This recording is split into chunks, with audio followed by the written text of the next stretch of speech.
We're not a young couple. This is kind of our midlife change of careers. So we have poised ourselves over the years prior to coming up here to be able to make this move. Even though we didn't exactly sure what we were going to do, we knew that we needed to have our financial ducks in a row a decade or so earlier than making the move. You have to make a plan. 10-year plan, 5-year plan, 20-year plan, whatever that case may be, you have to have that plan in place.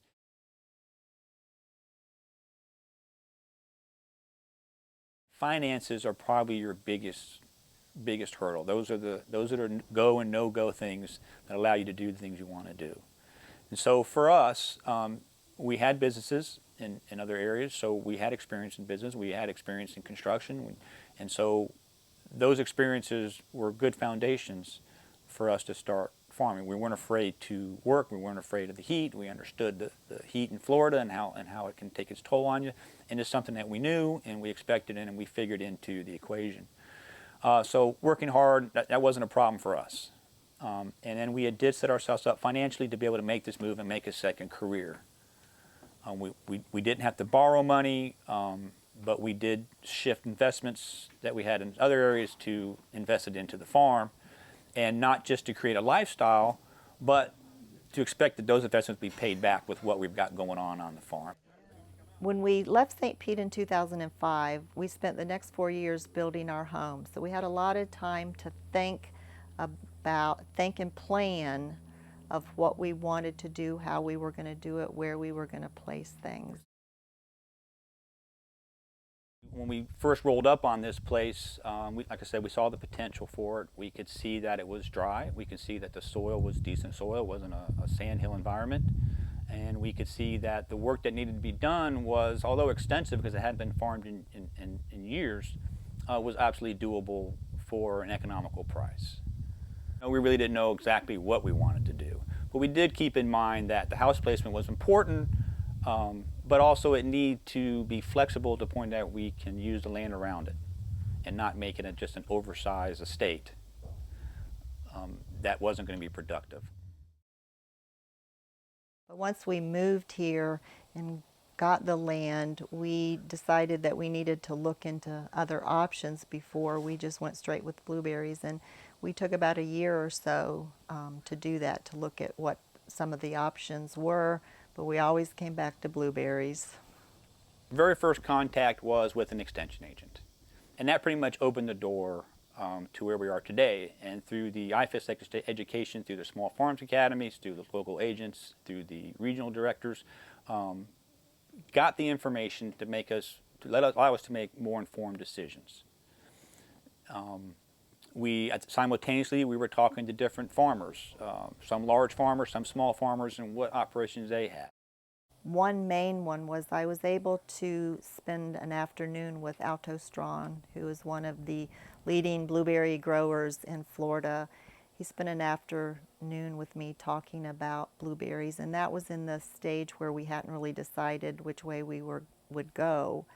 And after talking with him, we decided that blueberries was going to be our crop. Something we were thinking about is there something there for us to do to sell direct to the consumer?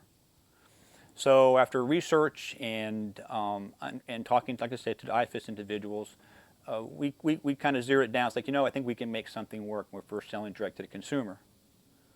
And then, so what are some of our options? And U-Pick is one that continually came back to us.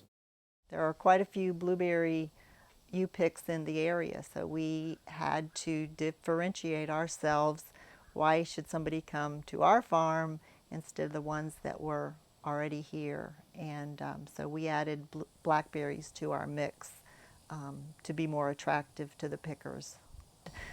The first year we basically just had road signs and flyers, word of mouth, and after that, about that time, is when Facebook became very popular, and that has been a huge help to us. People come, they take pictures, they post on their timelines and tell where they are. We have a Facebook page with about 2,500 followers right now. We decided that we wanted livestock. We didn't know what kind. And it was just kind of something that we wanted to do. We like farm animals, and we think that's interesting. And it was a new challenge for us to learn. A lot of people have visited the website prior to coming here so that they know that the sheep are available to feed peanuts to. And that is always a big hit with the children. And then so once we realized we had the sheep, and then that they were a nice part, we can make it work.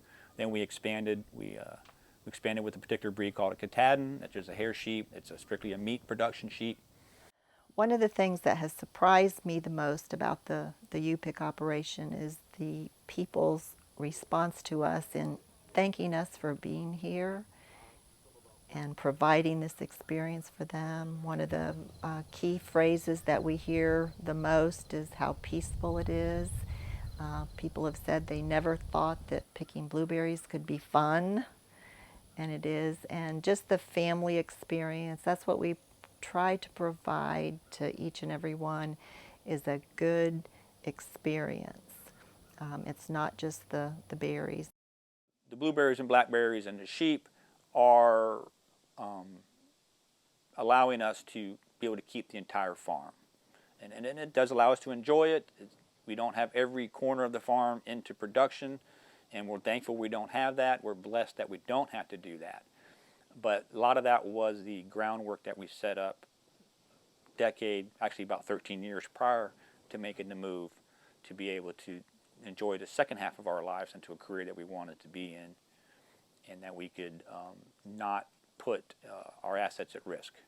But we did have to put our assets into work for us to make sure it was sustainable. Education really is really the key, and education is talking to other people and melding their experiences together.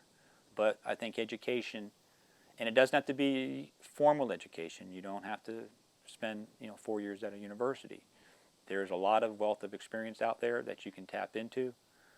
And I think if you're in a vicinity that has a vibrant extension, that the community supports the extension, you're in a win-win situation.